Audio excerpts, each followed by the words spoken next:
Nous appelons Yaël Le Bussy.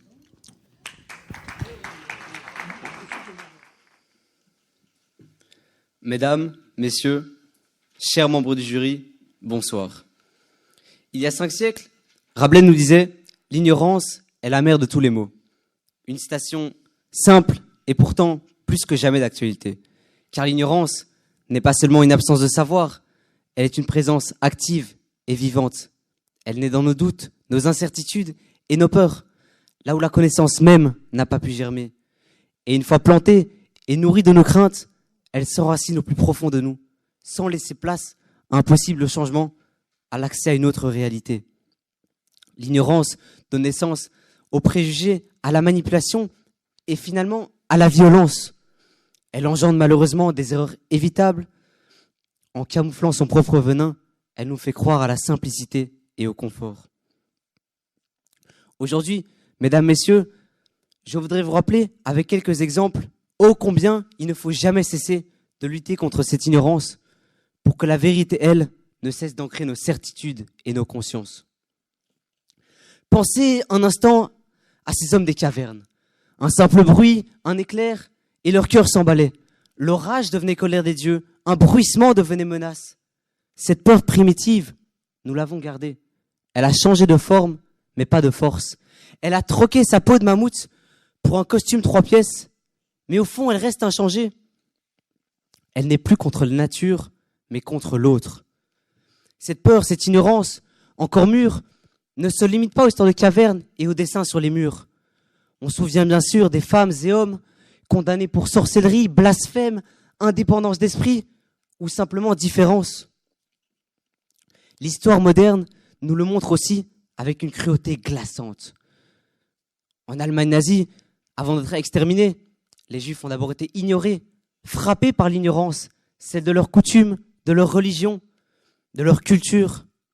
Alors, par peur de cet inconnu notamment, d'autres ont choisi d'éradiquer, de supprimer. Nous devenons violents entre nous par la seule et unique peur de l'inconnu, cette force presque surhumaine qui nous manipule parce que nous refusons de la connaître.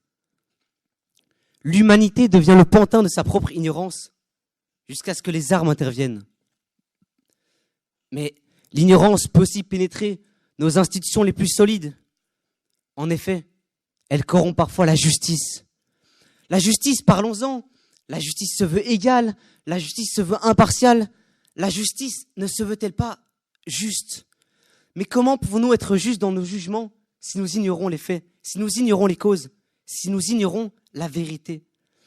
La justice devient un accident, l'injuste fruit du hasard, une aubaine pour un véritable criminel ou une condamnation odieuse pour un innocent. Zola écrivait d'ailleurs, lors de l'affaire Dreyfus, « La vérité est en marche, rien ne peut plus l'arrêter ».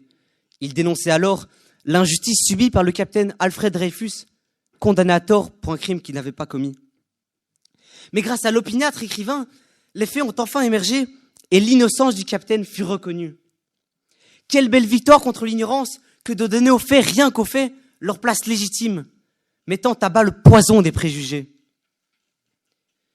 Il est un autre domaine où l'ignorance fait des ravages et offre des opportunités aux manipulateurs.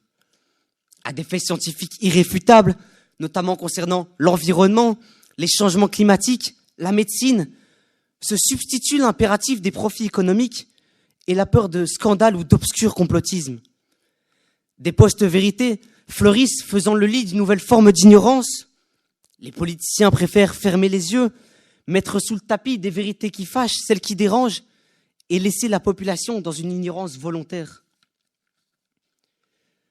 Face à certaines peurs, on préfère penser comme avant, ne pas changer d'avis. Oui, c'est plus confortable. Et les algorithmes sont là pour nous conforter dans nos certitudes et contrer le doute, l'opinion personnelle et l'esprit critique.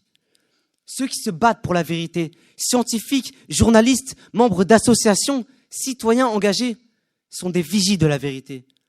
Et dans le monde, ils sont parfois dénigrés, voire même attaqués et tués. Une centaine de journalistes sont morts et plus de 500 sont toujours prisonniers dans le monde en 2026 parce qu'ils ont essayé de nous sortir de l'ignorance et de la désinformation, notamment au Moyen-Orient et à Gaza. L'ignorance est parfois destructrice sous une autre forme, notamment quand elle affecte des milliers d'enfants privés d'école, d'émancipation et d'avenir à cause de conflits ou simplement d'idéologie. Un peuple ignorant est un peuple manipulable qui parfois tient debout à force de censure et de répression. Oui, se tromper c'est humain, mais répéter son erreur c'est en ignorer les leçons. Et l'histoire nous l'a encore prouvé maintes et maintes fois.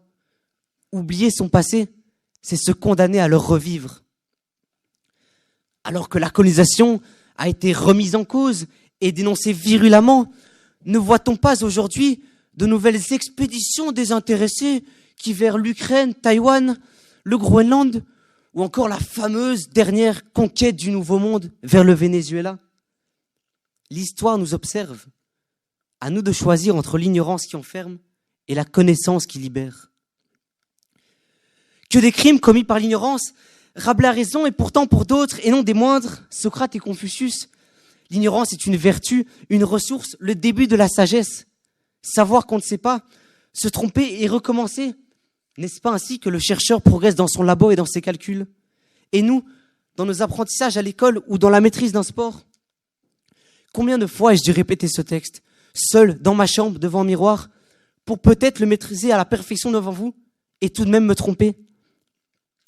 À l'escalade que je pratique depuis plus de 12 ans, je peux vous garantir que si l'on veut progresser, il faut d'abord apprendre à tomber. Oui, il faut accepter le risque de chute pour oser aller dans la difficulté et progresser. L'échec et la chute font partie de la réussite. Dans une interview toute récente, l'essayiste Gianrico Caloffigiolo fait l'éloge de l'ignorance et nous montre combien le doute et l'erreur sont des vertus pour avancer. Que l'échec fait partie de toute expérience et que se tromper n'est pas une faiblesse. Tout le monde se trompe. Chaplin a dit que le cinéma n'avait aucun avenir et Einstein refusait l'idée d'un univers en expansion. Et c'est pourtant bien lui qui le démontrera des années plus tard. L'ignorance, c'est avant tout ce qui nous rend humains. Elle forge l'humilité, rend prudent, plus tolérant et plus ouvert. Au contraire, l'orgueilleux plein de présomptions dit « je sais tout, je n'ai rien à apprendre, j'ai raison ». Ainsi donc, l'humaniste Rabelais et le philosophe antique Socrate ont tous deux raison. L'ignorance et la connaissance sont complémentaires. Nous tous, sortons de cette ignorance. N'ayons donc pas peur de nous tromper. Assumons nos erreurs et aventurons-nous là où l'ignorance nous empêche d'aller. Merci de m'avoir écouté.